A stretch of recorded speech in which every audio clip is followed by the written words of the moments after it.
Warning, we are not your attorneys. Please, don't take anything we say as legal advice. I'm Jeff. I'm Mike. And I'm Derek. And you are listening to the Not So Grand Jury, which is now sponsored by Morwa P. LLC.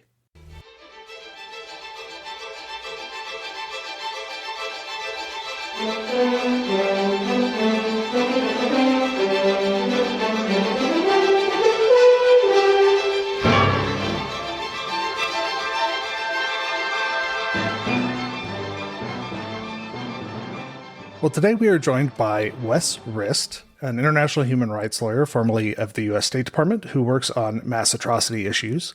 And given the events of this movie and Avengers Age of Ultron, we thought this would be a good time to bring him in. For the listeners' context, Derek and I have known Wes for over a decade. I don't know, collectively over a decade. And Mike, Wes. Hi, Mike. Hello. I've been listening to you all the time. That's not creepy. We're dropping into the middle of the Marvel Cinematic Universe in this episode, so here is what you need to know. Tony Stark created an AI assistant named Jarvis to run his house. Tony then made a new version that became self-aware and threatened. Let me explain. No, there is too much. Let me sum up. The climactic battle of Avengers Age of Ultron caused extensive damage to the fictional country of Sokovia. As a result, there have been significant protests and a movement to impose some sort of check on the activities of superpowered individuals. A coalition of UN countries has drafted the Sokovia Accords, a multilateral treaty to put the operations of the Avengers under the UN's authority. Tony Stark, Iron Man, and Steve Rogers, Captain America, are more or less the leaders of the Avengers, but they fundamentally disagree about whether or not the Sokovia Accords are a good idea. This causes a schism within the Avengers and leads to the titular civil war within their ranks.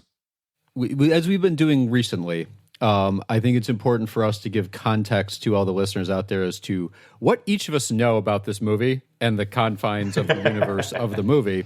That's a good point. I'm pretty confident all three of you have watched most, if not all. So after this, I watched the other two movies I had not seen. I had a long flight recently, so I've now seen, I think, every movie and a significant amount of the TV shows. Okay. I'm assuming you've watched all of them, Wes. I've watched all the movies. I've watched the majority of the TV shows. It's hard to keep track of the TV shows because they kind of keep coming out with more, and those are sometimes the most mid-level things they put out. Yeah. I will say, as much hate as it got, I was a huge fan of She-Hulk because it was a Marvel lawyer movie, and I really can't wait for Daredevil to come back because Daredevil Born Again was another Marvel lawyer show. So, great. Sure. Honestly, we might have you back for those because we could do those as episodes. Yeah, they'd make great. Both of them, Daredevil and She-Hulk. Yeah. Yeah, we did a Daredevil. We've done two Daredevil episodes, right? Yeah. We've done a couple of them, yeah. But specifically the first run. That was first run. And I assume, Jeff, that you are a significant watcher of these types of movies. I fell off after Guardians 3 and haven't seen much since then. I saw Thunderbolts and Fantastic Four this year. Both were good. Both were very good. I was impressed by both. I after watching this, I watched the most recent Captain America movie, and it's terrible. It's really unwatchably bad. I have issues with all of the Marvel movies, but the most recent Captain America movie, like every line is. I actually want you guys to watch it because it's very painful, and it would, just to know that we all suffered through it would mean something. Sure. At the end of our last conversation, we talked about should we start moving some of our minor points that we may or may not get to up to the front as sort of a lightning round.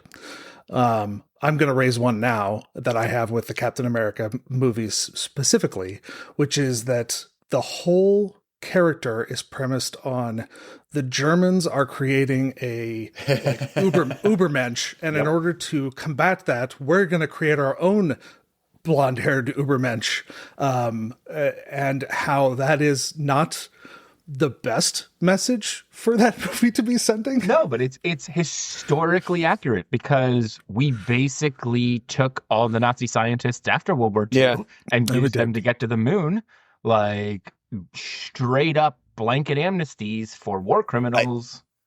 I will say this movie had a surprising pro-Nazi comment from Captain America in it that I did not like. Which comment was that? I don't. Which one was that one? There's a moment where Iron Man is trying to present him with the signs that FDR used to sign the land lease deal. And his comment is like, oh, that brought us closer to war. And it's like, yes, closer to war with the Nazis. It brought us, we went to war. That was a good thing. Hey, you want to see something cool? I pulled something from Dad's archives. Felt timely. FDR signed the Lend-Lease bill with these in 1941. Provided support to the Allies when they needed it most. Some would say it brought our country closer to war. See, if not for these, you wouldn't be here. I'm trying to, what do you call it? That's an olive branch. Is that what you call it? The Land Lease Act allowed the U.S. to supply allied nations, Britain, the Soviet Union, with weapons, food, raw materials to go to war. The idea is that, like, oh, this took us out of a truly neutral stance. We weren't supplying both sides. We were just supplying Britain and the Soviet Union. Right. And that was like one step closer to us going to war, which is, I mean, I guess somewhat true, but B also is like, it's the Nazis. It's the one good enemy we could have.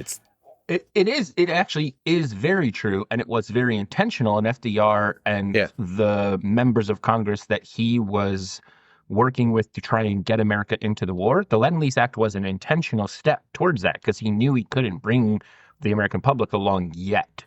And so it's just a weird moment for Captain America to be like, no, we shouldn't have gone to war with the Nazis. Why would we want to do that? They're Nazis. I think the writer was going for a Captain America actually wants peace. Like he's the soldier who doesn't want to go to war. But the tonal hit at that moment was not the right time for him to be. They could have found a better way to do it. Yeah. Derek, any minor points you want to touch on before we launch into the big issues raised by this movie? No, I think this movie is all about the big issues, all the international law, all the international law we've ever want to talk about, which is why we have Wes on. So, yep. And Wes, you've been listening to the show for a while. You've heard Derek's summary of international law. Very well done. To get your take. Oh, good. No. Good. That's excellent. I'll take it. It's very good. I mean, Derek and Jeff and I have all judged a moot court on international law that we've been a part of for quite a long time. And one of the things it does is it emphasizes the basics of international law. And that 5-minute summary is something I think we should probably clip out and send to the teams that don't have experienced lawyers on their rosters, because it really is a good summation of the basic premise. And this may shock you. Get some new listeners. I won't lie. This definitely, I took some of that from some of my notes on Jessup and some of our sort of standard stuff, because again, it is not, I mean, especially for this podcast where we're talking to people who might not even know what international law is.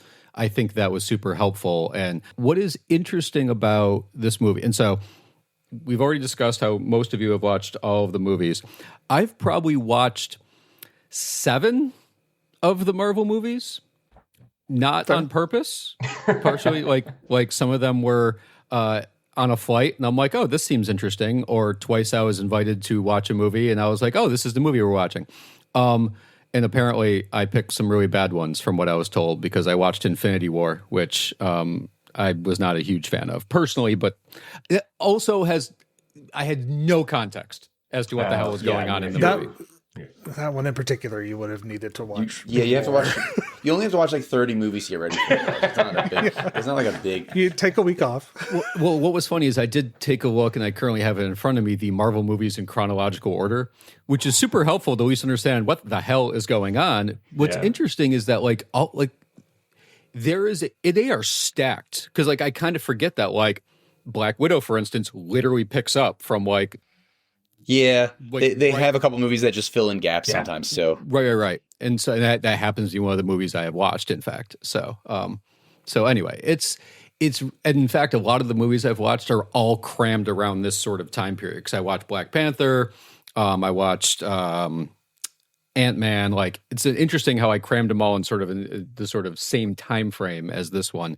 Gotcha. But anyway, I would like. Go for it, Jeff.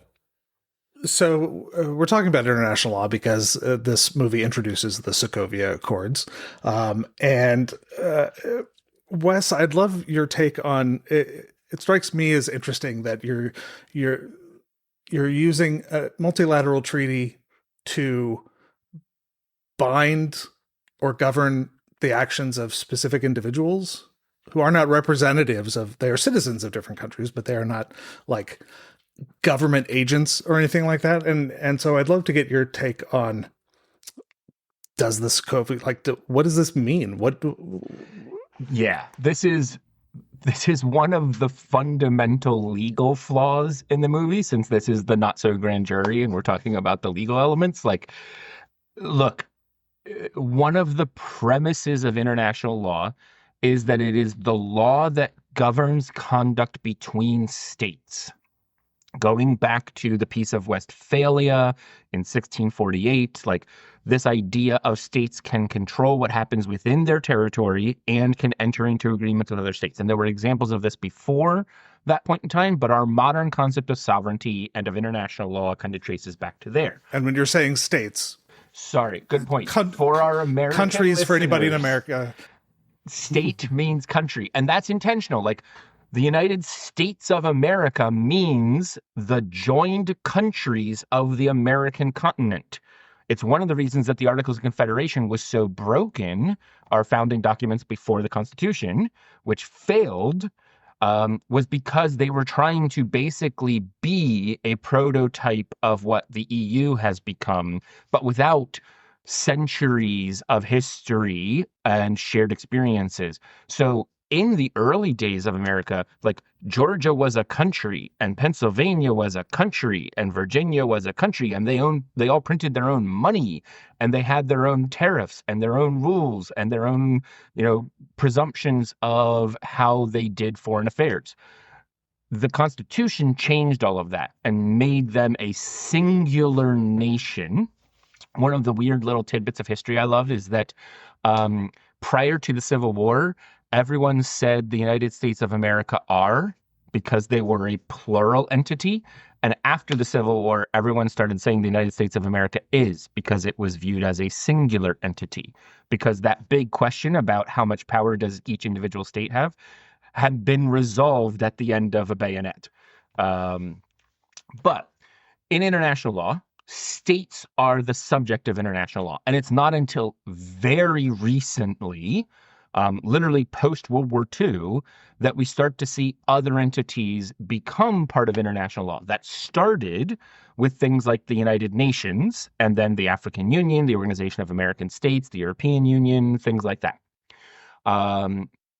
Eventually, we got to the point where individuals can be the subject of international law, but currently, at least, only in two instances. One is international criminal law, where if your country is signed up to the Rome Statute, or if the UN Security Council creates an international tribunal under Chapter 7 of the UN Charter, which is mandatory powers, you can be held criminally accountable for internationally wrongful acts like genocide, war crimes, crimes against humanity, and the act of aggression, which is a state act, but you can also find individuals accountable for that under some very narrow circumstances. And Wes, before you keep going, Wes, for our listener, who is not nearly as up to date on the international stuff, the Rome Statute, you would know more about it because it's the treaty that established the International Criminal Court, which is what a lot of people would know it for. Sorry, very good. No, very good. I'm going to miss on the jargon, so call me out on it. Yep.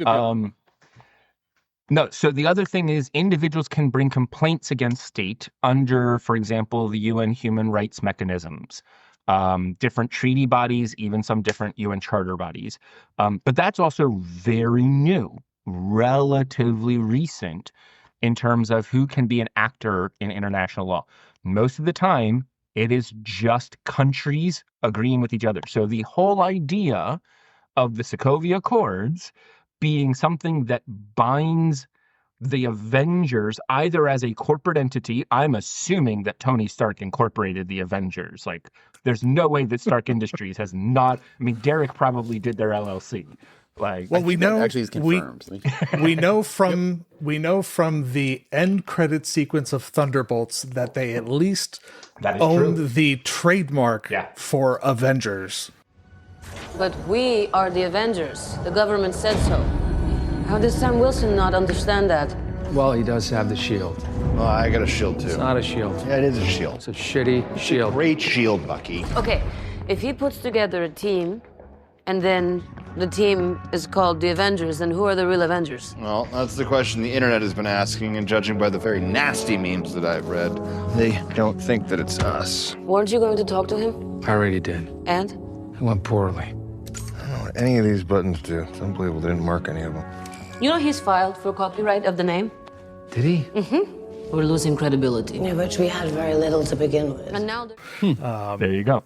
Yeah, because of the new so- Avengers versus Thunderbolts. Something has to own the trademark, and I assume it's not an individual human. So yes, But even if the Avengers are a corporate entity, corporations cannot be governed by international law. Like, there's a reason that, like, Chiquita Banana was out there committing war crimes if they had been a country, but because they were just a business, we had to look for really challenging ways under domestic law to try and get them held accountable for example, from 1997 to 2004, Chiquita Banana paid a paramilitary organization called the AUC to kill local populations and indigenous peoples in Colombia. And it wasn't international law that dealt with that. It was actually civil suits in American courts that found, just last year actually, that found that they were liable for damages. So no, Sokovia Accords do not apply to the Avengers as a corporate entity or to the individual people. Also, like, we start the movie with some real uncertainty, like, is Scarlet Witch a member of the Avengers? Is she a trainee? Is she a house guest at Avengers Tower? I don't know. There's a lot of dubious legal standing for, like, Black Widow is a trained Soviet assassin, maybe. I don't really... The timeline also doesn't make sense for that, but whatever. Like... And they bring in Ant-Man and Spider-Man in this movie who have... So are they... Is it all superpowered individuals? What constitutes a superpower? Because Tony Stark isn't. No, and we get the term enhanced individuals is what Secretary of State, former General Ross, says. The world owes the Avengers an unpayable debt. You have fought for us, protected us, risked your lives. But while a great many people see you as heroes, there are some who would prefer the word vigilantes. And what word would you use, Mr. Secretary? How about dangerous?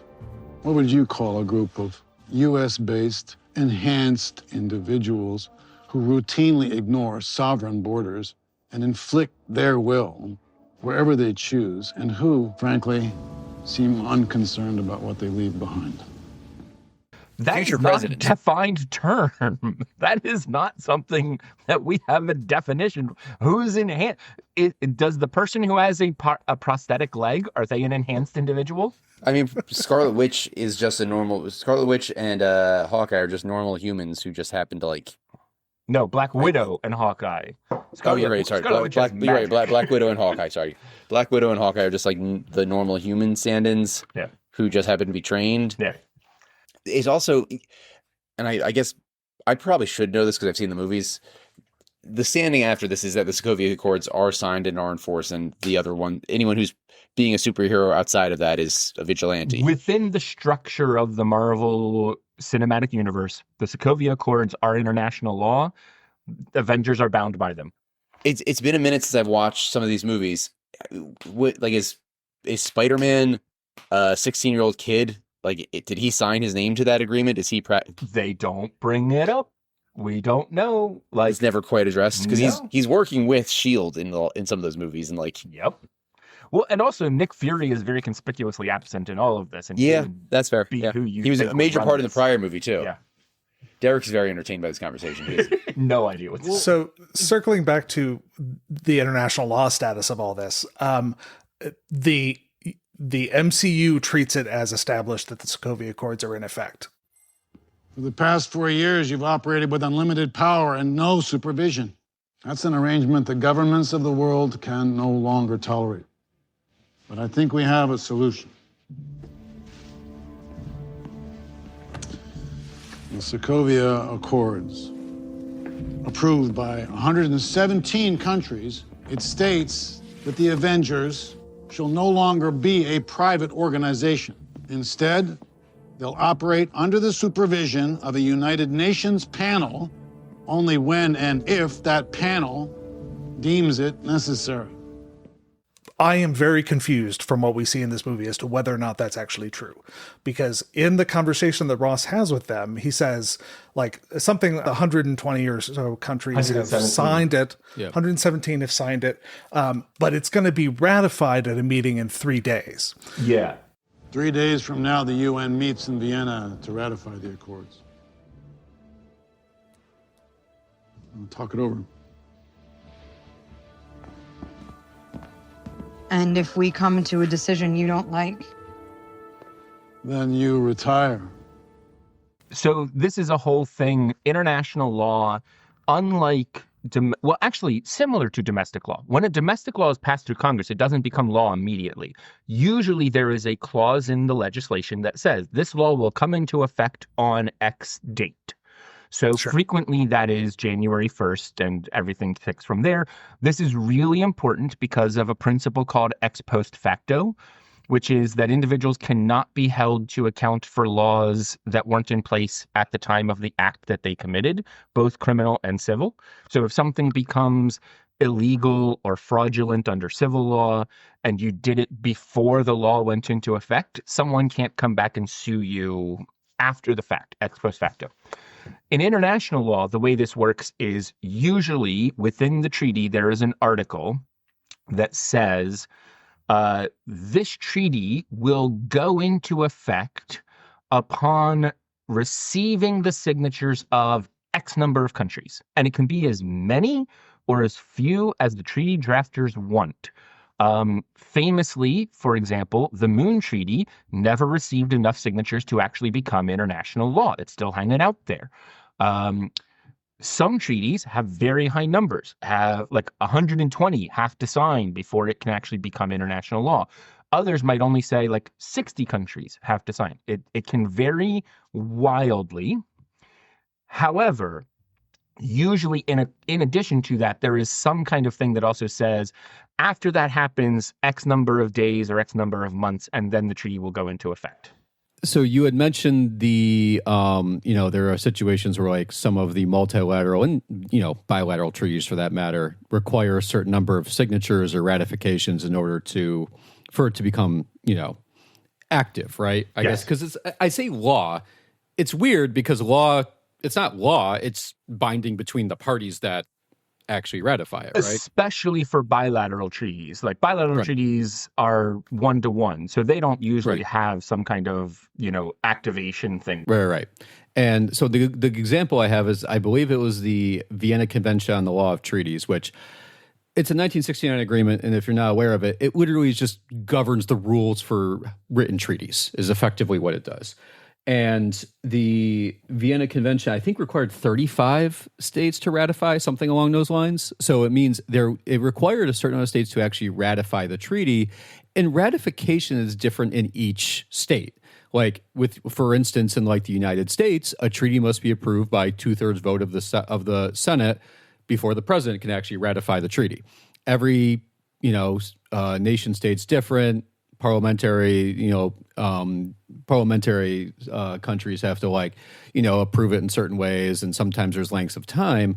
But normally, and I think this goes sort of back to this movie, which in my opinion makes it sort of not feasible. Even if we thought the actual Sokovia Accords could really be in existence and govern anything, it was interesting how it said they were going to be ratified in 3 days. Normally, ratification takes years. There's like, because every country has to go through debate, make sure it's okay, like wait for sometimes you can't even do it for political reasons. Like, I think the WTO trade facilitation agreement took 5 years or something for full ratification. The United States spent 30 years helping draft the UN Convention on the Law of the Sea, and we still have not ratified it. We have actually gone on record and said we believe it is the best example of the law of the sea. It codifies all of the customary international law, but we can't get the Senate to actually ratify it.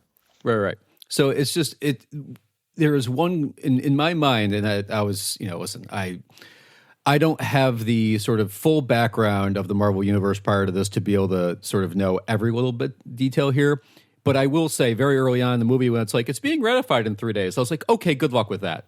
That would not happen in real life by any stretch of the imagination. The most charitable interpretation I can get is that there's an article within the treaty that says after X number of countries, let's say it's 100 because they have 117. So after X number of countries deposit their instruments of ratification. So they've already gone through this somehow, because they do walk in and slap down a really thick book. I do appreciate that the Sokovia Accords are actually it's not just a substantial document. Paper. Yeah, it's real. But the charitable interpretation is, they already had 100 countries who had ratified it, and the document says, upon getting that number, there will be a special assembly called in Vienna for the UN to ratify this. That's the only legal justification you could have for this. I would add one other note. There are organizations that exist in the Marvel Universe that don't exist in real life. Mm-hmm. The World Security Council, some other things that are supposed to be stand-ins for real governments but don't quite exist. Yeah, so there could be some magic hand wavy. Yeah, which is also clearly separate from the UN Security Council, which is name checked. So we have the World Security Council and the UN Security Council, and we don't know what the difference is. I'm just saying that there are some other legal entities that exist that may have some authority somehow. Correct. So that's the only. I think the only realistic way any of this could happen is if there's another group that can decide treaties for the entire world all at once. Absolutely. Hey, in Marvel, in Fantastic Four First Steps, they literally took over the world in less than a year. The Fantastic Four did. Spoiler alert. But it's such a good movie. Anyway, Jeff, sorry. You've mentioned a couple of times that there are a number of treaties that the U.S. has not ratified. You mentioned the Rome Statute. We have never ratified the Rome Statute. And we helped draft that one, too. Which leads me to the question of whether the Sokovia Accords could possibly be a non-self-executing treaty. Oh, Jeff, or a self-executing treaty. Which would require more than just the Senate approving, ratifying the yes, Derek's taking a swig.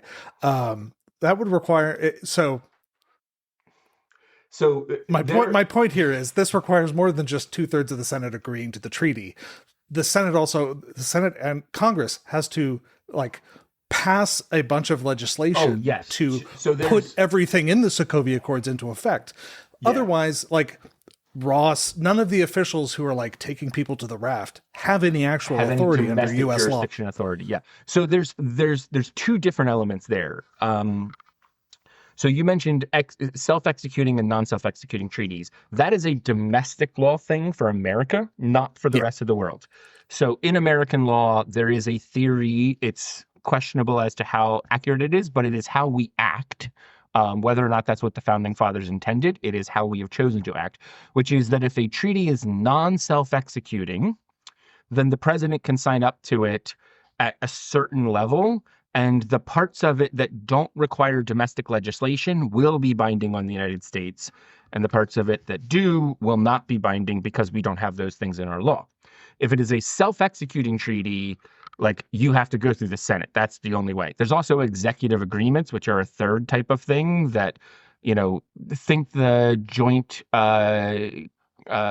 agreement on Iran's nuclear weapons, the JCPOA. That was a executive agreement. So there was actually no domestic legislation or a vote in the Senate on that. Although there was a vote of Congress just to get authority, but it wasn't a treaty vote. That's different from a separate thing called monism versus dualism. And now we're really in the weeds here. Basically, under international law.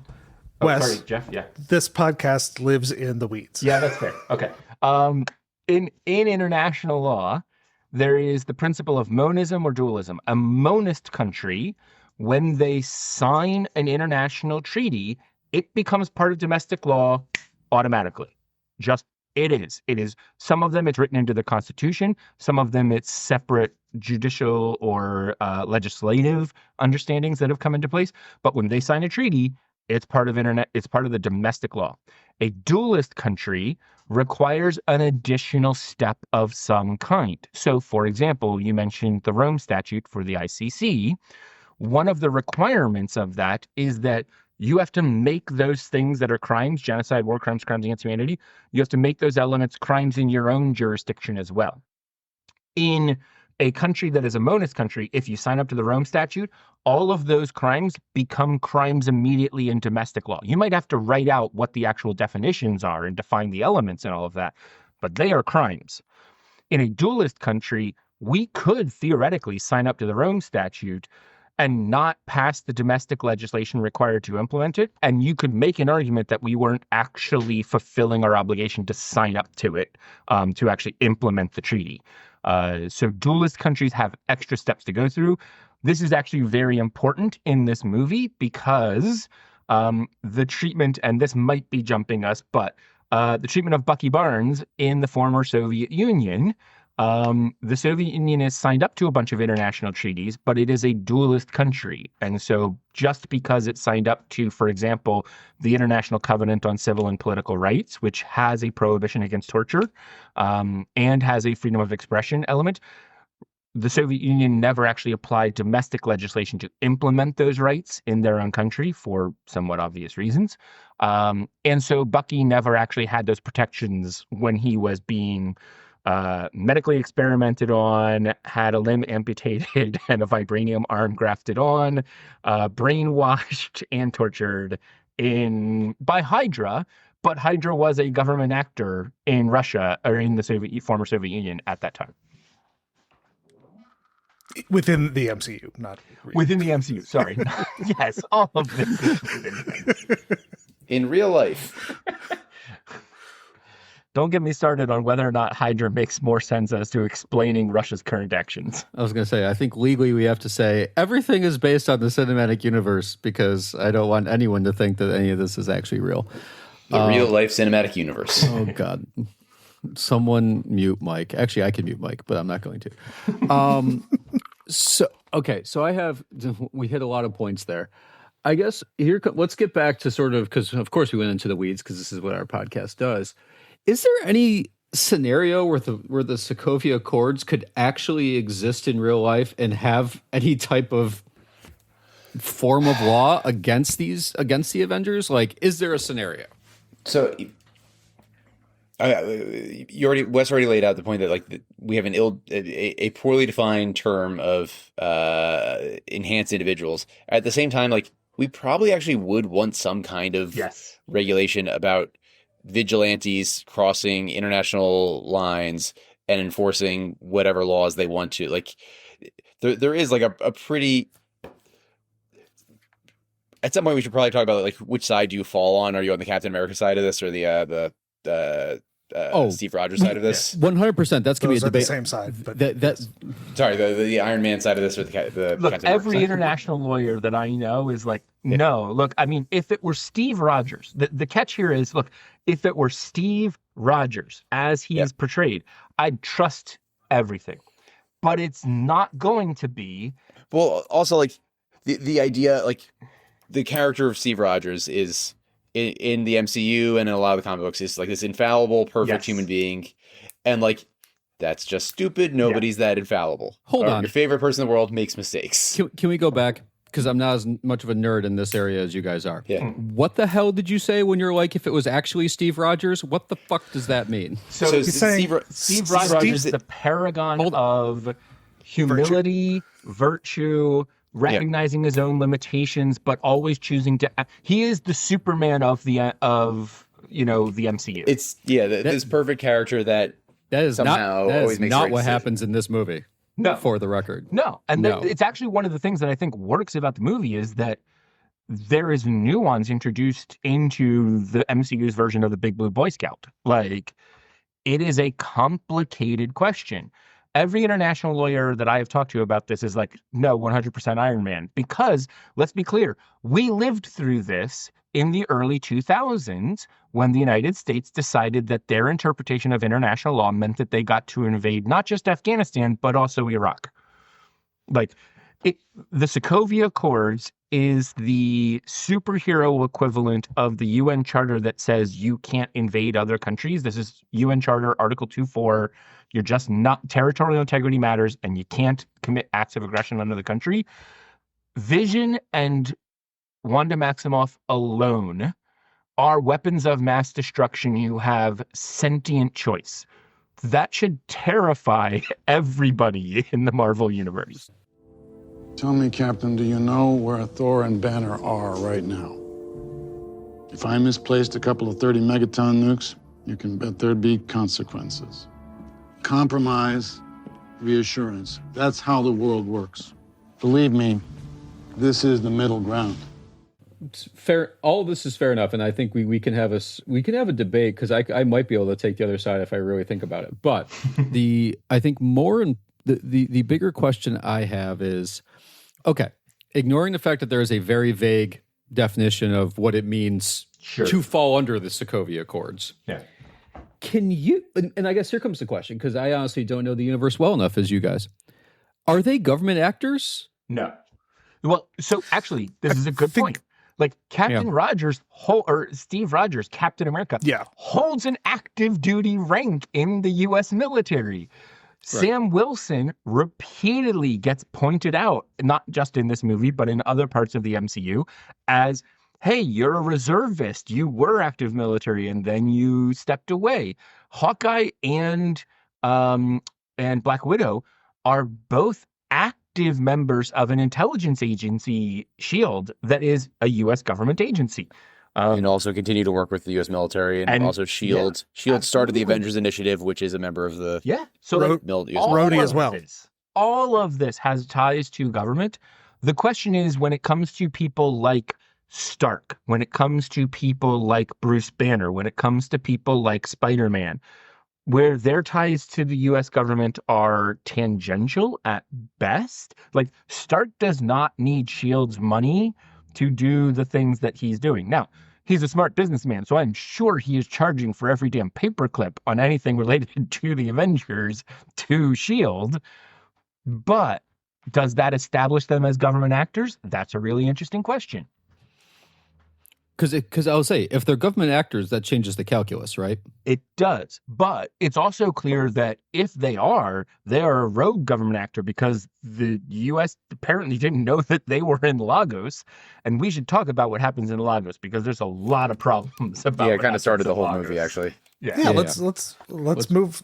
We've I think talked the Sokovia Accords to death.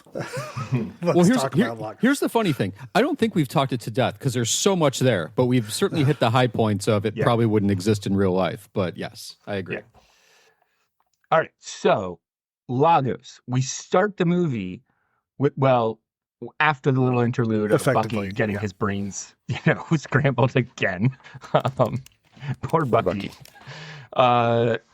We have the Avengers basically doing a private military action in Lagos, Nigeria. Quiet street. It's a good target. There's an ATM on the south corner, which means Cameras. both cross streets are one way. So compromised escape routes. Means our guy doesn't care about being seen. He isn't afraid to make a mess on the way out. You see that Range Rover halfway up the block? Yeah, the red one. It's cute. It's also bulletproof, which means private security, which means more guns, which means more headaches for somebody, probably us. You guys know I can move things with my mind, right? Looking over your shoulder needs to become second nature. Lagos is a big city. There's a lot of people present. Remember all the complaints about the Zack Snyder Superman of bashing down skyscrapers and everything without ever talking about the people in them? Like, that's what happens in this movie. And this is a movie that is supposedly worried about that. but they're only worried about it for the last little moment where Scarlet Witch puts Skull Bones or Crossbones, whatever his name is, Crossbones, in the little bubble and throws him up and he explodes. They've been destroying buildings. Like, there are hundreds, if not thousands, of civilian casualties just from what the Avengers are doing in the lead up to that. Now, I would bet they don't have permission from the Nigerian government to be present in their country doing this. They certainly don't have permission to be detaining or assaulting people under Nigerian law.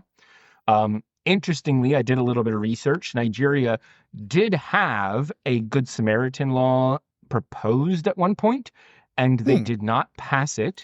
So there is no legal immunity for if the Avengers were to claim basically, oh, we were just sightseeing and we discovered this group of terrorists committing, a bioweapon arms deal.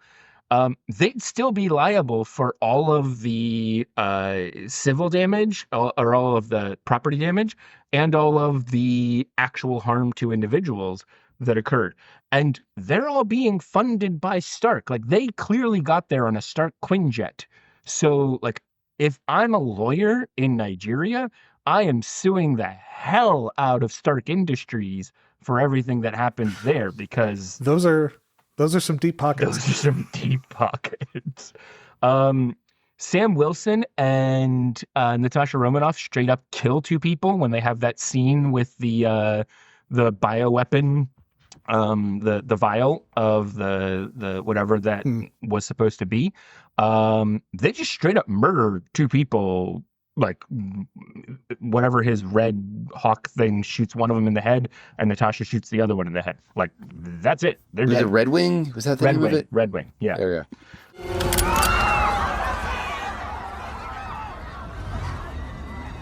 Drop it, or I'll drop this. Drop it! He'll do it!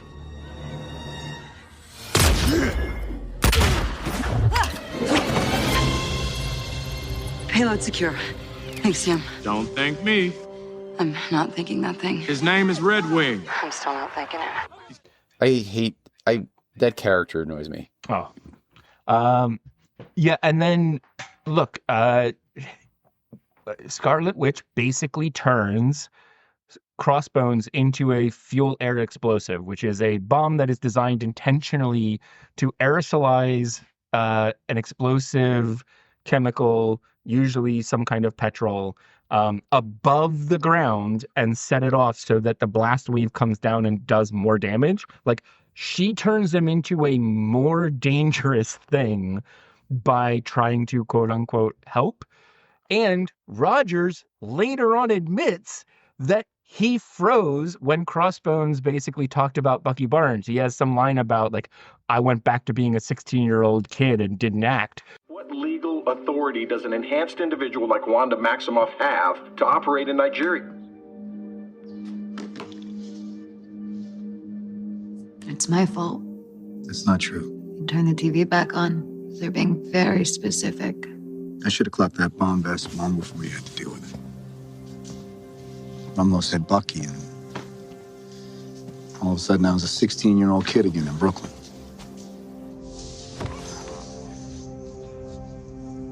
People died. It's on me.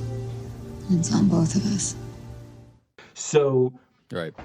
You know, yeah. I said we'd done the Sokovia Accords to death, but now something just occurred to me with you saying that. They said 117 countries have signed. There are something in the realm of 190 countries in the world. 193 Would the Sokovia Accords, yeah. Thank you, would the Sokovia Accords have the unintentional effect of pushing or pressuring enhanced individuals to move to the countries that didn't sign, so they could act from there, and therefore only act in those countries? Well, maybe not just only act in those countries, but act from those countries, Jeff. Because if you return to those yes, countries, that's what I meant. Yeah. Look, that's one of the really interesting things. Would it actually matter? Because what are they going to do, Jeff?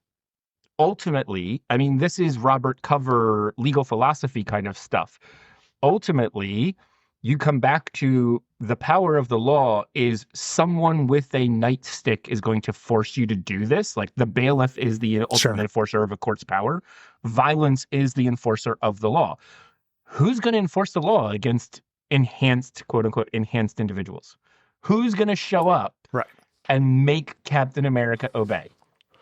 Well, that's the fundamental problem of international law in general. Who's going to show up and force the United States to obey international law? True. But what is interesting is that when it comes to international law that is resolved in courts, whether that be the International Court of Justice, the International Tribunal for the Law of the Sea, or any of the other specialist tribunals, the data shows that even the really powerful countries, there is an over 85% compliance rate with international law, because generally it is better for countries to have predictability in foreign relations. Now, the problem is the non-compliance is the stuff that makes the evening news. Like, I had a very good former boss and mentor who said international law is the metadata of the world. 90% of it works just fine and you know nothing about it, and it ticks along perfectly. And your ability to travel to another country, your ability to know what time it is in another country, to send a package overseas, to buy something from China on your local grocery store, to buy avocados from Mexico, all of that is international law. And it works and no one notices it until something breaks. And when it breaks, then everyone notices. We live in a globalized world that is not functional without international law actually doing the backbone of the work. It just doesn't get noticed because it works. I just want to bring up, this is a complete aside, but I happen to do a little bit of research into this. It's very interesting that they picked Lagos as the place to do the, is to have like the sort of last big thing that sort of led to this, because Nigeria is a very interesting actor in the international law space because they're very active, but they hate ratifying things, as I recall. Like, interesting. And like, because they've ratified like the ICCPR, so, you know, the International Covenant on Civil and Political Rights, the Covenant Against Torture, things in like the Convention, the Elimination of Discrimination Against Women. They've ratified the big ones, but they haven't ratified, and I have this in front of me, so I can say I'm not lying on this, like their own Committee on Treaties, Protocols, and Agreements admitted not long ago that over 400 treaties, protocols, and agreements were not ratified by successor governments. So it's a really interesting, because I could see them being a country that would be like, yeah, we're cool with the Sokovia Accords, and then never ratifying it. And actually you get all these non-state actors that are coming into Nigeria and operating out of there. Well, and you've also got problems about states which are federal, like the United States, where there's a federal government and state governments, lower level governments. Nigeria is a federal state. And so, you know, how it implements national law in some of the places where the control of the federal government is perhaps a little lighter. You know, I don't want to get too detailed about Nigeria's internals, but that matters. I mean, look, the problem is Lagos is a city of 28 million people, or 21 million people. Our biggest city in America is 8 million people. We cannot, until you've been to a city that has more than double-digit million population, you just cannot conceptualize the size of population. So what the Avengers did in Lagos is just genuinely insane, given the potential for large-scale mass casualties. When you have people who are, let's be clear, the Scarlet Witch is traumatized from what happened in Age of Ultron. She is clearly suffering from PTSD. Mm-hmm. Yeah. And you send a person with reality-bending powers to a 21 million population city on what is apparently her first mission as an Avenger? That feels like a dumb idea. Yeah. And potentially legally liable. Like, I am not a personal injury attorney, but I feel like a good personal injury attorney would have a field day with the negligence question of the Avengers acting in Lagos. Yeah. Let's just say there's a lot going on there. There's a lot going on there. Well, and I do find it really interesting, and again, because we could sit here and go chronologically through all the issues of this movie, but one thing I do find super interesting is that, so Lagos, from what I can tell, and please correct me if I'm wrong, Lagos was sort of the icing on the cake for the Avengers have been causing all this havoc throughout the world. We really need to calm them down. What happens in this movie? They destroy the Leipzig airport by basically fighting each other. Yeah, there's a bombing in Vienna because of them. Right. Like, because I was actually, again, not knowing what I was getting into, I really love the fact that this movie took on the whole, oh yeah, we have been destroying the world through our quote unquote good acts. Because know there are tons of movies out there regarding superheroes or whatever else where at the end it's this whole nice ending where like we beat the bad guy. There are multiple cities destroyed, millions of people dead probably. Like I will say some of those issues are like blaming them for the bombing in Vienna is like blaming the victim of a terrorist attack for the terrorist. All right, I buy that, Mike. The problem is this is Vision's point of, continual escalation. Like, by their existence, are they making things worse? In the 8 years since Mr. Stark announced himself as Iron Man, the number of known enhanced persons has grown exponentially. And during the same period, the number of potentially world-ending events has risen at a commensurate rate. He's saying it's our fault? I'm saying there may be a causality. Yeah, that's a terrible argument. I get it. Like, but people are not arguing about basic logic. I largely agree that they should, if superheroes really existed and they were crossing international borders and doing whatever, there should be something like the Sokovia Accords. Yeah. I just think the idea, someone attacked you, therefore it's your fault, is a silly argument. Fair enough. But the Leipzig airport, you can't defend that. Oh no, that's totally that. I'm not defending that. I'm just saying, some of these. It is half the Avengers trying to attack the other half of the Avengers. Yeah. And they basically destroy the entire airport, including the tower. Yeah. I don't know how long it takes to build a tower, but I know that airport's out of commission for a year or two. For months. Also, they say they're running. Tony Stark will fix it in an afternoon with a bunch of scraps and in a cave. He won't. It actually is interesting that in the comics, I don't know in the movies as much, but DC regularly has comic book superheroes on crowd control to get civilians out of the way and to keep civilians out of the way. Like it's a running gag that Booster Gold keeps getting assigned to crowd control.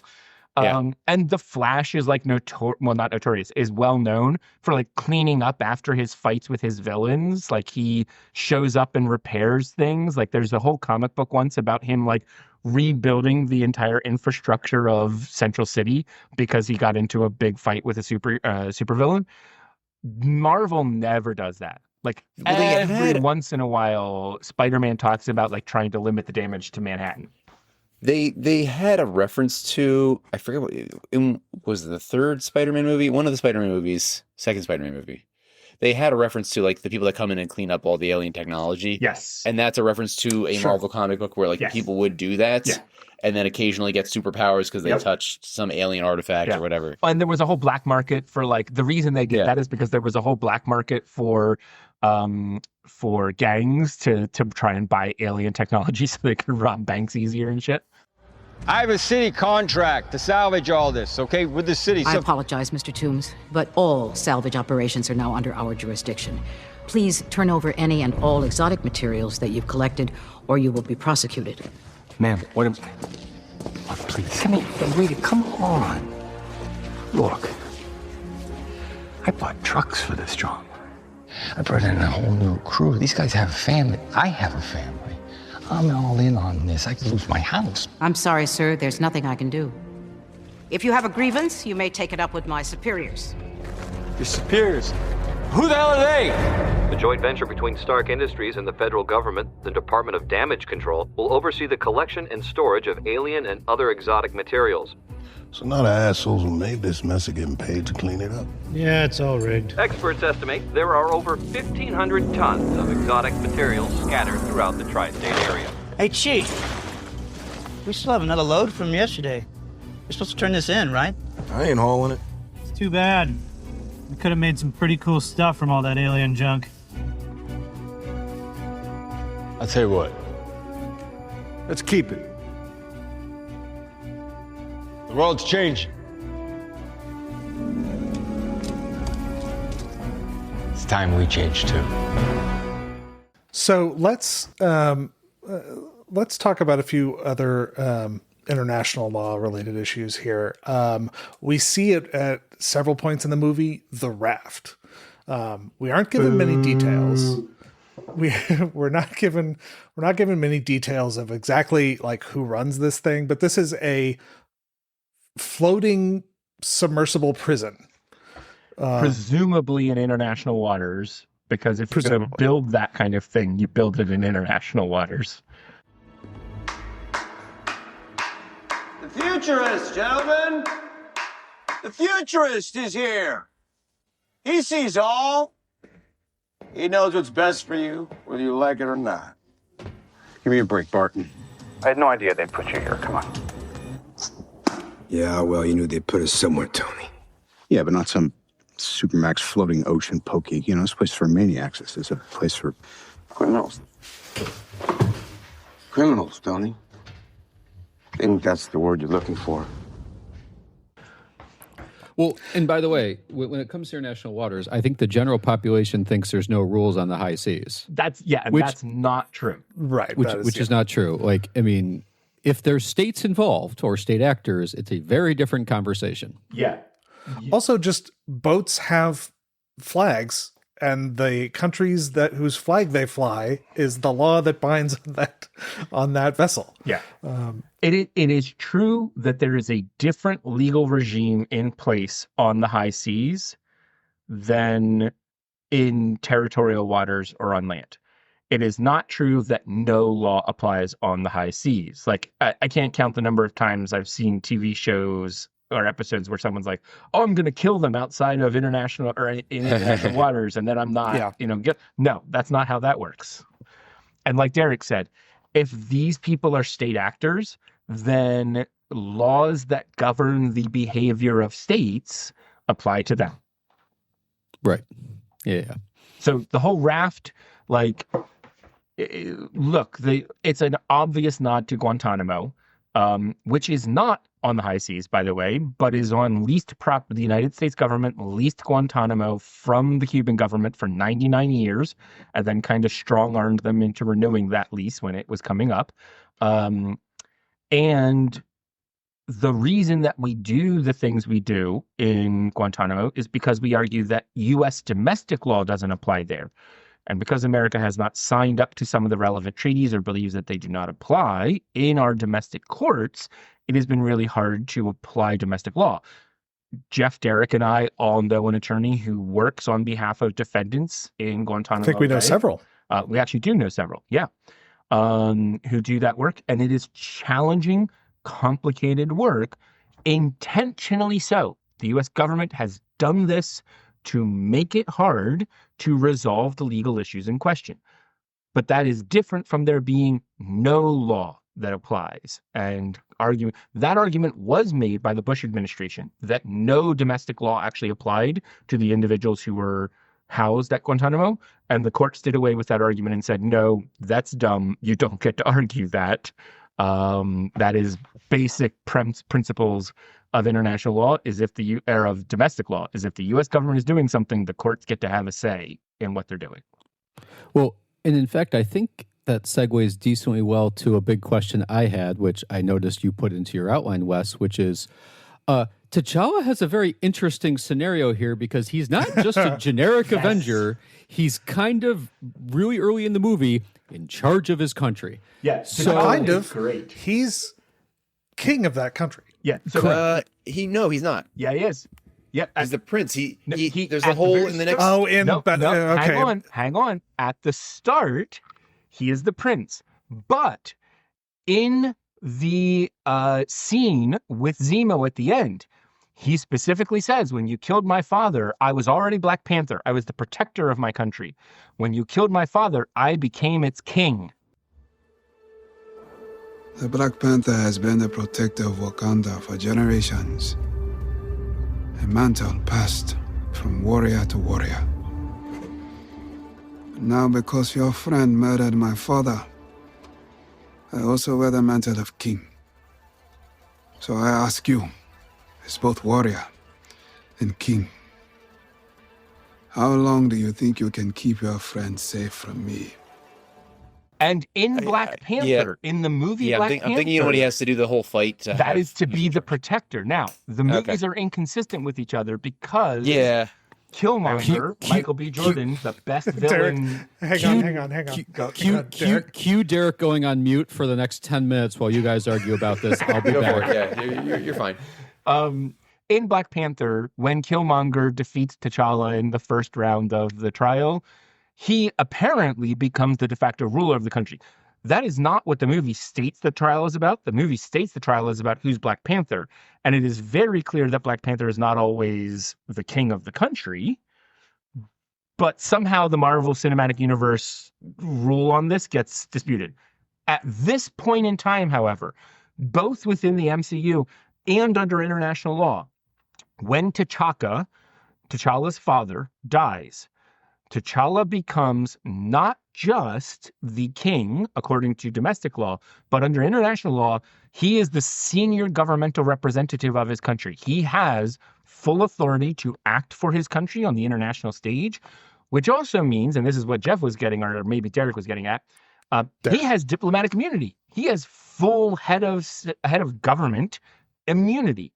This is one of the three actors, head of state, head of government, and foreign minister, have complete civil and criminal immunity unless, and this is new, unless your country has signed up to the Rome Statute, which gives authority to the ICC to prosecute even sitting heads of state for only 4 crimes: war crimes, crimes against humanity, genocide, and the crime of aggression. And that last one is only under very specific circumstances. So T'Challa, in all of this, like, T'Challa is arrested when he's challenging Bucky. Nope. He just takes his helmet off and says, I am T'Challa, king of Wakanda. And Martin Freeman's wonderful spy character Ross, you know, who is now in charge of the Joint Terrorism Task Force, who we are unclear why he has any authority in Austria or Germany to doing anything. He just says, yes, Your Majesty. It also annoyed me that they kept calling him Your Highness. He's not Your Highness. From the moment his dad dies, he is Your Majesty. And they would know that. But he would say, yes, Your Majesty. The movie's completely realistic, 100% realistic, except for this point. Everything else totally would happen exactly. But no, Derek, your point is entirely right. Like, throughout this movie, T'Challa has diplomatic immunity. Like, he can be stopped from doing certain things by overwhelming force. Like, all of them cross into Russia illegally. Like, all of them just decide they're going to go to Siberia, illegally enter that country, which... Well, I mean, presumably Nigeria too, and Sokovia, and like... Yes, but Nigeria and Sokovia do not have the defense budgets of Russia. Well, sure. So, like, yeah, it's probably a heck of a lot easier to fly a Quinjet in, but it's not the same to fly your private little jet into Russia. In a world in which they all know that this stuff is possible, you'd better believe that air defenses are a different set of circumstances than what they are to us now. But T'Challa could just walk in. Now, they could stop him from doing so by overwhelming force because he's not Captain America or, you know, Thor, and can't just stroll across and ignore armies. But legally, they can't do anything if they find him in Siberia. Like, that fight ends, he does have his fancy plane, so he flies back. But that fight ends, and T'Challa just wanders out of the country. He might be escorted by FSB agents who are not happy that he's been there, but they can't do anything to him because he's the head of government. Yeah, which is a little different from the rest of the Avengers. Yeah, different. None of, well, I mean, Thor at some point becomes a ruler of his people, but like we don't have that's a interstellar whole law other- yet. Yeah, we don't have. I was going to say, Wes, you want to talk about some space law? Well, no, they get settled on Earth. They get settled on Earth. They They're do in England or eventually. something. They do eventually Oh, get that's true. given Yeah. territory in a Nordic country. Yeah. And we do eventually get a president who is a Hulk. So that is true, although he is not an Avenger. that's true. Yeah. Nonetheless, the guy who's Secretary of State and presents them with the Sokovia Accords becomes an enhanced individual in the latest Captain America movie. Don't even get me started on how dumb the representation of Ross as Secretary of State is throughout this movie. Like, dude, go. You are better positioned than any of us. The Secretary of State dropping everything to fly to, like, theoretically, yes, he would be at Vienna for the signing of the Sokovia Accords. It's clear that he's kind of, shepherded this, maybe even championed it. Maybe the reason it's gotten passed in the Senate in the United States, if we're assuming that's happened, is because of him. So him showing up in Vienna, sure. But he goes home after that. It's made very clear that the Secretary of State has returned back to the United States. And then at some point, he shows back up in Leipzig, and then he shows up at the raft. The Secretary of State is not showing up at the illegal, illicit, extraterritorial detention prison for the security issues alone about sending the Secretary of State to the place where you are holding enhanced individuals who you believe are criminals and a major threat to the existence of humans on the planet is just absurd. This is Raft Prison Control. You are cleared for landing, Mr. Stark. So, you got files? Let's reboot the satellites. Start facial scanning for this Zemo guy. You seriously think I'm gonna listen to you after that fiasco in Leipzig? You're lucky you're not in one of these cells. Don't hold back. Tell us how you really feel about the situation, because I really think you're holding back. I find the funniest thing is the most realistic thing about Ross in this entire thing is that he probably would be talking to Tony one-on-one directly. Like, given how government works, I am sure that the largest business owner in America would, and someone who was active in the defense industry, and Ross was a former military general and clearly quite involved with Stark Industries, would actually probably have Tony's number. And when he became Secretary of State, would probably have his personal cell to call Tony and exhort him to do something or something not. Like, yeah, that strikes me as realistic. Not healthy for a democracy, but realistic. We found one thing. I'm excited.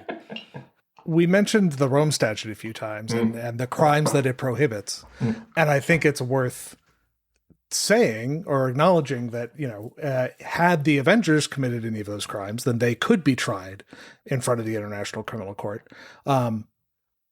But they haven't, as far as I can tell, committed any of the crimes that are prohibited. Well, let's deal with the commission of the crime separately. Whether or not they could be tried would depend on what nationality they are and where the crimes occurred. Sure.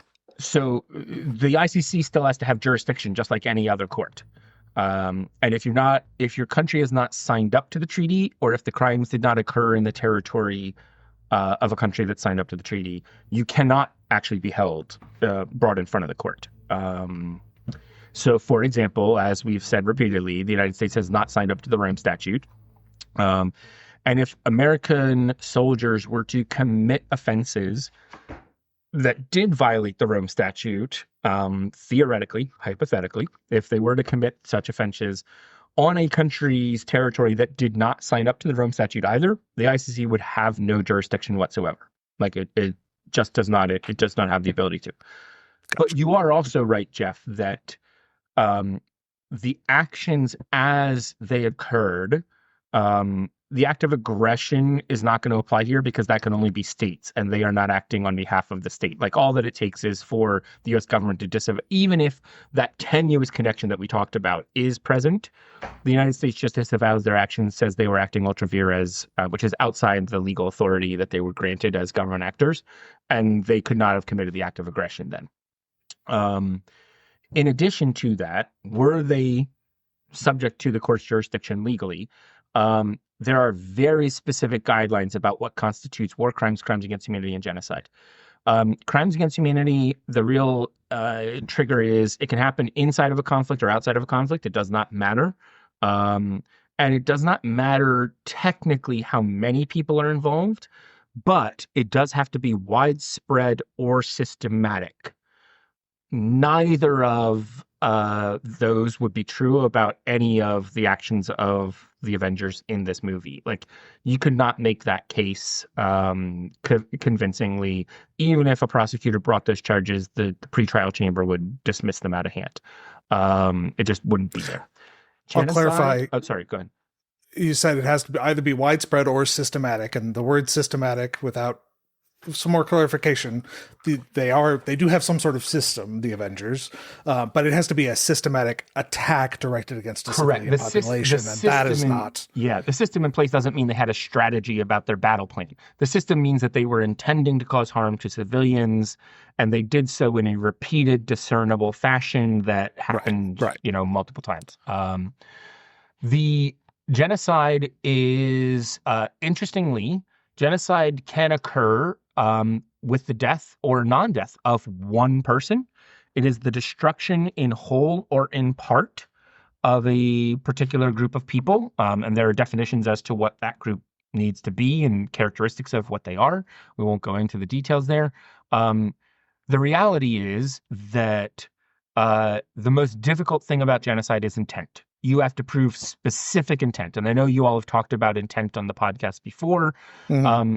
In this case, we mean that you have to be able to show that the actors who caused the harm to the group of individuals that were targeted wanted to destroy them in whole or in part. Not just that the actions were likely to destroy them in whole or in part, but that their intent was to do so. And this is one of the most important things about international criminal law and atrocities. The bad guys learn.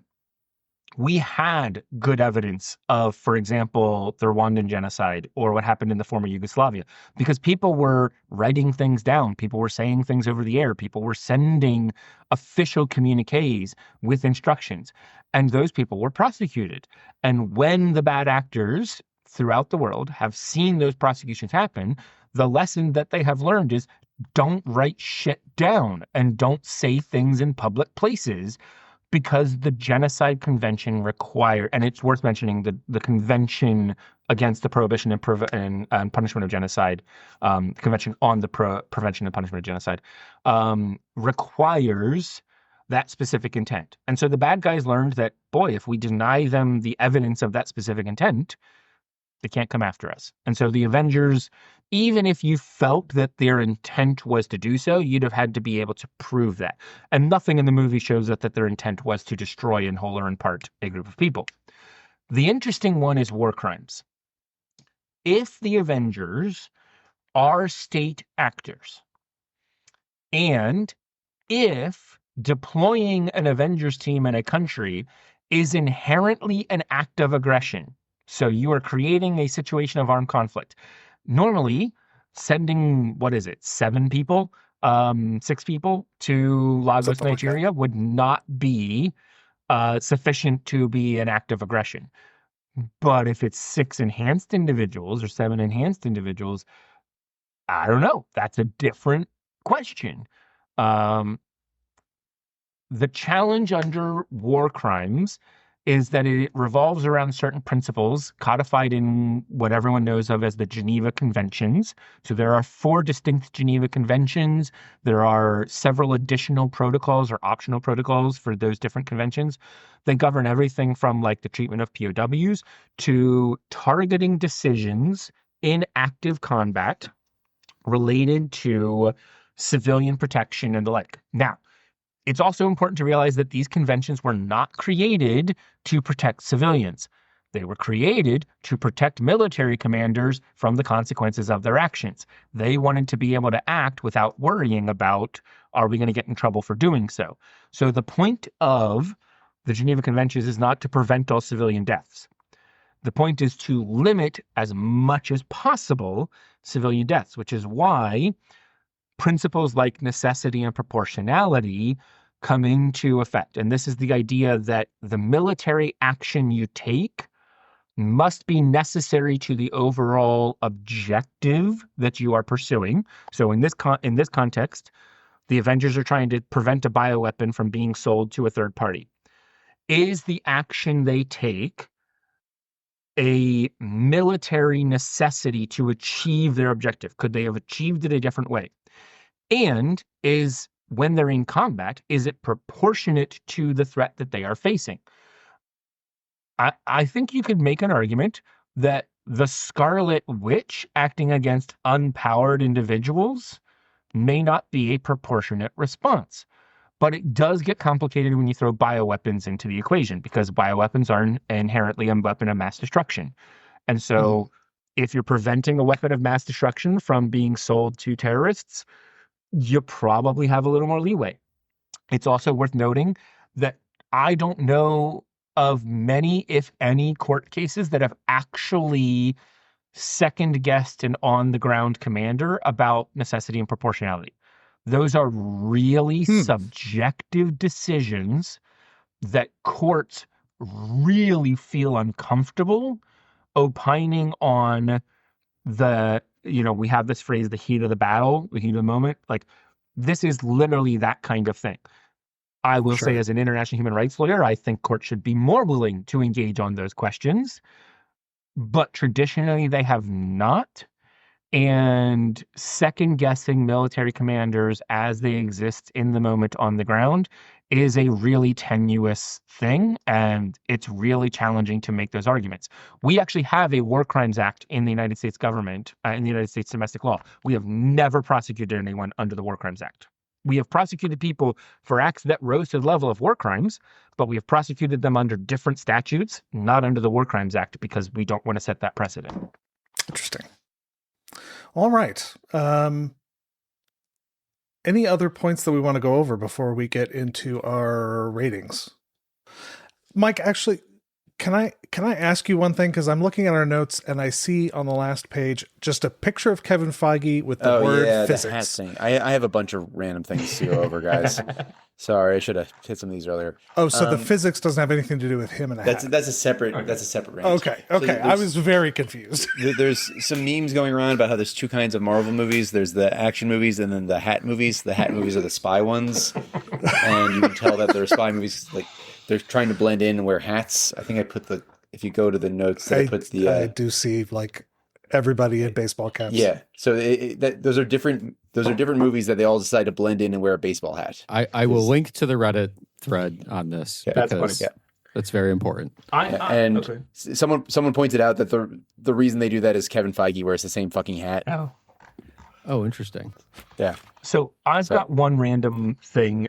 When they arrest Bucky in Germany, there's this scene where they capture Bucky. It's been this whole big chase through the city.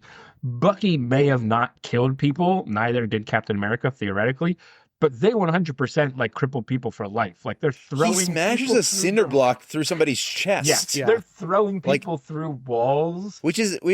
That's also a weird trope of the Captain America movies. It happens in the next one also, where it's like, oh, I'm gonna hit you. This is how hard I'm hitting the guy. I'm smashing a cinder block on him. Yeah. Like, it explodes. Yeah. And it's just genuinely might be like, I don't know what it takes to do that, but might be enough to kill somebody. I think it's enough to at least crack some ribs, if not, cause some internal hemorrhaging. There is this line, however, where Rogers says, "What about a lawyer?" And Ross says, "Ha, a lawyer, you're funny." What about a lawyer? Lawyer, it's funny. He would we established before, and this is Everett Ross, who is Martin Freeman's character, not General Ross or Secretary of State Ross. It's annoying that there are two Rosses in this. He would absolutely not say that, because we've established already we don't know what legal authority he's acting on. But in this context, he has these guys dead to rights under terrorism statutes in Germany, under international terrorism statutes. Yeah. He's 100% getting them a lawyer, because no lawyer and no judge in their right mind is going to say, the Winter Soldier, who, whether or not he's guilty of killing T'Chaka and the bombing, has, let's remember, a clearly established history of being an assassin for Hydra for the last 40 or 50 years. Like, yeah, no, he's getting him a lawyer because he's going to win, and he doesn't want to create any kind of doubt about that. He does say, you're getting a psychiatric evaluation. What's going to happen? Same thing that ought to happen to you. Psychological evaluation and extradition.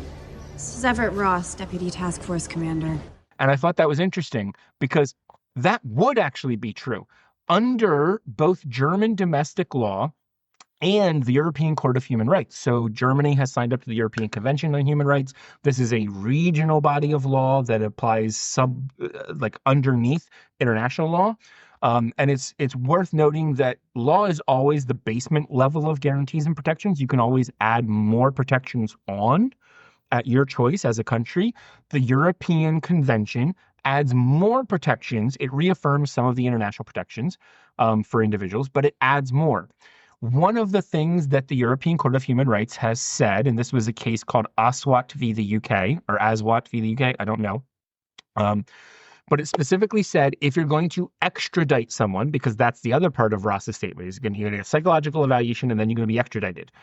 In Europe, in order to be extradited, you have to show that in extraditing you, you are not going to put you at risk of greater mental harm or anguish under the protection against cruel, inhuman, or degrading treatment. So in order to protect someone from putting them in a place where they might be at greater risk of being tortured, you have to establish what their current mental state is. Because, and this is shown up in a couple different places, sending people to American prisons is not conducive to their mental health. And sure. If they let alone a submersible prison on international waters. Yes. Even assuming that they don't know that that's actually the case. Like the court case actually decides partly in premise of the fact that if we send someone to America and they've made this assertion that this is where they will be and they will get help, like a week later they could change their minds and then there's nothing we can do about it because they have that authority and they have done that in the past. The United States has taken prisoners, made assurances about what would happen to them from other countries, and then a week later said, oh, the situation changed and now we're going to put them in solitary confinement for the next 20 years or subject them to the death penalty, which is illegal in a large number of nations. And influences their extradition treaty. So that arrest scene where he actually has that throwaway line about you're going to get a psych eval and an extradition, and the psych eval is only there to set up Baron Zemo coming in as the fake therapist. Okay. But that is actually perfectly legally valid and would be what they do. All right. One other random thing. There's always a big joke of the physics of a superhero movie. One that just drives me nuts in this movie. The most famous scene in the movie might be Captain America holding a helicopter down. Like, yes. Brute strength. Yeah. And like, I'm actually okay with that. Like, maybe he's so super strong, he's holding one, like the steel beam, he can do it. There's a moment when he jumps on the helicopter and that weighs it down. And that doesn't, like, he might be super strong. Yeah, it's never implied that he weighs a super heavy amount. Right. We assume he just weighs a normal man's amount. 200-pound man or something. Yeah, like a helicopter can easily lift a 200-pound man. You can see one of them in the helicopter as it's doing that. Unless he happens to weigh 2,000 pounds or something, there's no way it would make any sense. Yeah, unless we had a history of things breaking when Steve Rogers walked across them. Yeah, he wears through his shoes every time he takes a step, kind of thing. Like it doesn't make sense. And it's not even like the helicopter moves a little; it tilts 45 degrees. Yeah. Like, yes, this is not a little mini helicopter that some person created. And there's a whole bunch of like. It never makes sense when like Superman catches somebody that's falling because they would just be as hard as them hitting the ground. Yeah. There's a whole bunch of physics that never make sense in superhero movies. This one just catches my eye. Look, I mean, the times that they do deal with physics work really well. Like Spider-Man saving Gwen Stacy, except that he doesn't because her momentum continues to carry her down and her neck snaps. Brilliant episode. People lost their minds because the comic book writers were like, no, physics applies. Like he saved her, but her neck snapped because the force of her fall. Like, yeah. You are our guest this episode. We give our ratings yay or nay on the law and yay or nay on entertainment value. Wes, what are your how vote you? Look, I mean, what say you? It's a How nay. vote I can draw this out, but it's a nay on the law. Like, it's just not there. I was looking, like, I've watched this movie multiple times. I rewatched it last weekend, getting ready for this podcast. I really wanted to find more that was accurate and well reflected. No, it's not there. That's just the reality. I genuinely think that, like, psychiatric review and extradition point is the only actual accurate legal thing that I was able to find in the whole thing. In terms of entertainment, I am not a movie critic. I watch things to be entertained. I found this entertaining. Like, this is a good movie. It wrestles with complicated moral and legal questions imperfectly, yes, but it introduces ideas about responsibility, oversight, control, accountability to audiences that tend not to think about those things. I think that's brilliant. Like, that's a wonderful thing. And it's got Spider-Man fighting Captain America. It's got, like, the entire interaction between Sam Wilson and Bucky Barnes always makes me laugh. They hate each other. It's wonderful. The fact that they become friends later on is great. It's entertaining as hell. I love it. It's a yay on the entertainment value. Okay. Derek or Mike? I'll go next. All right. So I like these movies. I've watched this movie multiple times. Even on this watch, maybe I liked it a little less than I had in the past, but I still like it a lot. I wanted to add one quick note for fun detail. The super soldiers that Zemo kills, those are all of the stunt doubles for the major actors. Oh, cool. Oh, really? I didn't know that. That's cool. Yeah, Interesting. So fun little detail there. This movie has one of my favorite action sequences in the MCU. The chase scene with Black Panther and Bucky, and great scene. I liked it. I like the movie. The law is nonsense, but whatever. Derek? Yeah, I think we can all agree that the law is complete bogus. As Wes says, there's there's one big thing that we can say they didn't completely screw up, and everything else is like, well, no. And this isn't even one of those things where it's like the way they would act, even if it's illegal, could have theoretically happened. It's every time they discuss the law, you're like, no, that's just now, even if we give them this sort of, there's a random security council that doesn't exist in the real, even if we give them that, it still doesn't make sense. So yeah, I'm a no on that. In terms of entertainment value, okay, so I never watched this movie before. And I have not watched the movie, so I have not watched Ultron, so I have not watched the one immediately prior to it, but I've watched other movies. It made me want to watch other movies, because I will say, there is a lot of attention to detail on the factual side of things, that I really enjoy, with, coming into this being for the first 10 minutes being who's that person? What's happening? Why is this going on? Because I knew I had watched all the Iron Man movies, I had watched Black You weren't Widow. expecting a de-aged Robert Downey Jr. to be giving a speech to some MIT kids? No, you didn't know what was going on there? That was a weird scene. Listen, I'm just very disappointed that Pepper Potts did not make an appearance. Come on, she comes back eventually. She does. This was that interregnum where it wasn't clear if she was going to come back. Right. And then they wrote her some good parts. And in fact, I may or may not have done a very deep dive on that part specifically to see if there was anything there. There's not. It's not that exciting. But I was just curious if there was a reason why either the character itself or the actor did not come in. Probably the actor wanted more money or a bigger part. I think they wanted to be written better, I think.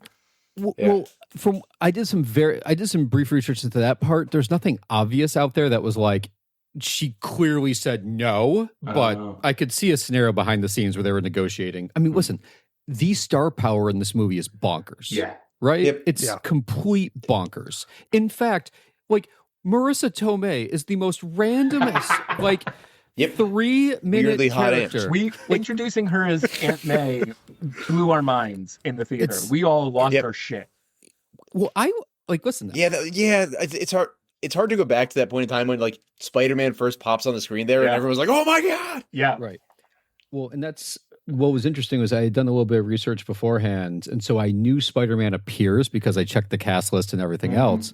But at some point, you're like, how does he appear? And I will say that scene is phenomenal. Yeah. The one with Aunt May and Peter Parker. Tony and Peter's relationship throughout the MCU is actually one of the highlights. Interesting. Yeah. Interesting. So I would say so I'll tell you, in terms of entertainment value, even as someone who doesn't necessarily appreciate the full universe, it is very entertaining. And I will say, in some ways, this movie is similar to, if you haven't seen it, the newest Happy Gilmore 2, where even random characters are star power, it's just really interesting. But anyway, yes, I actually do think it's very entertaining. It makes me want to watch more of the movies, which we can get into the fact if I watch another movie and be like, oh, wow, this movie has a whole other legal issues. We can get Wes back on again. It's very entertaining. I just think it's very well done. And I also think if you just ignore the legal stuff, which is obviously hard to do for us four idiots, it's just, I get where they're going, right? You understand what they're trying to do with the legal stuff. You understand what they're trying to do with the Sokovia Accords to make a whole plot issue. Not everyone's like us is going to sit there and analyze it a little bit. But I got to assume the general population of people who watch this movie are like, well, the Sokovia Accords is not a thing, right? I got to assume. Yeah. That it is worth noting this was a Russo brothers movie, and they are they do their shit well. What they do, they do well. Oh, I should another random note. The Russo brothers directed some episodes of Community, so they always try and stick random Community actors in this, and they did in this movie as well. In fact, the Russo brothers left Community to go and do Marvel shit. They were hired. Good financial decision. Probably worked out well for them. Yeah. I mean, they also just did The Electric State, which that wasn't actually that good. Yeah, no. Yeah.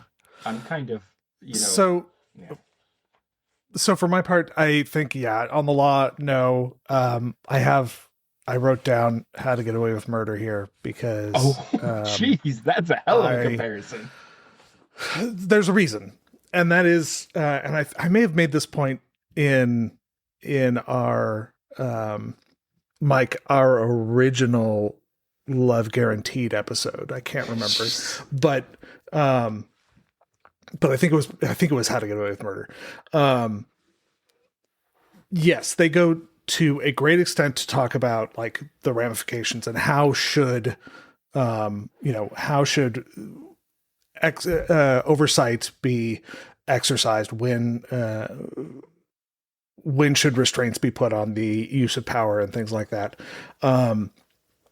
My problem is, and why I think this is so egregious, is that if they were, once they'd made the decision to address those points, it would have, in the scope of a blockbuster Marvel, tentpole MCU movie, it costs you nothing to bring in someone like Wes to touch up the script.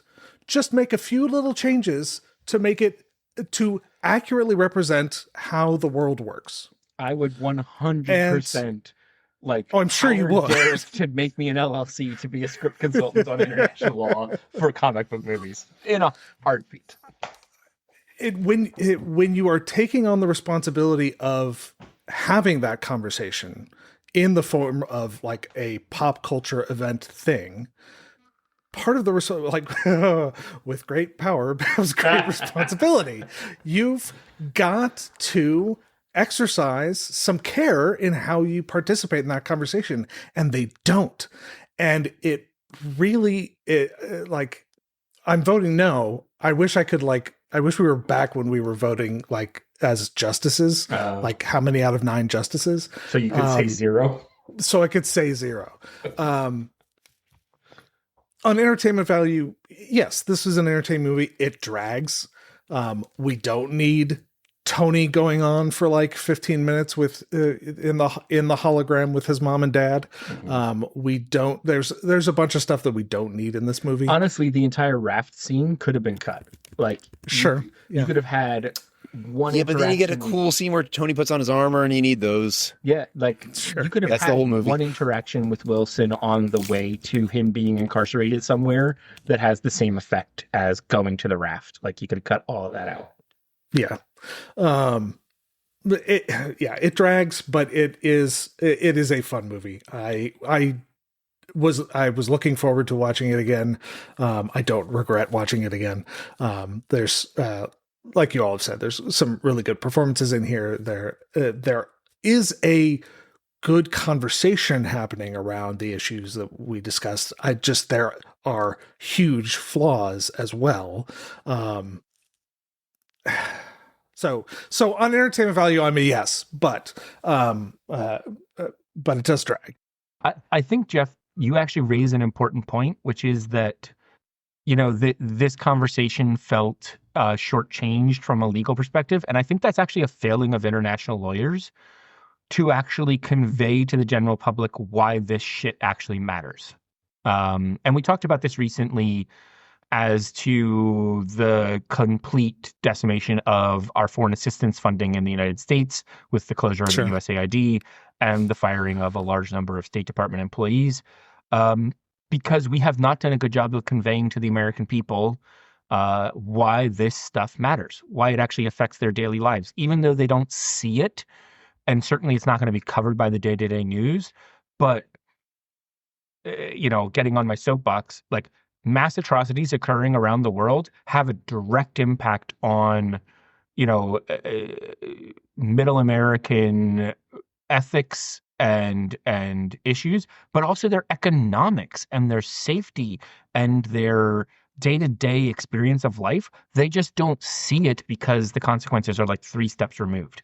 And I think this is actually a failure of lawyers, and specifically international lawyers, to make the case that what happens in this arena actually does have an impact on your life day to day. All right. Wes, thank you very much for joining us, for watching and creating a 10-page outline. I will say it is 12 pages less than what our first guest did, so you have a little bit more work to do. But I do like that all of our guests put in significantly more effort than us 3 morons. Well, I remember hearing the person who did what was it, Shawshank, and you guys said she did like a 20-page outline. I was like, I only did 10. They're going to think I'm slacking. She was fantastic. Again, you were fantastic. Thank you very much, obviously. And every guest we've had on so far has put in more work than necessary. And we very much appreciate that, because this is why we'd like to have more people on. So if you are a lawyer and you are listening and you have expertise, you may reach out to us, because we would love to have you on. It was a fun conversation. Thank you for inviting me. Thank you, Wes. And Mike and Jeff, pleasure as always. Good talking to you guys.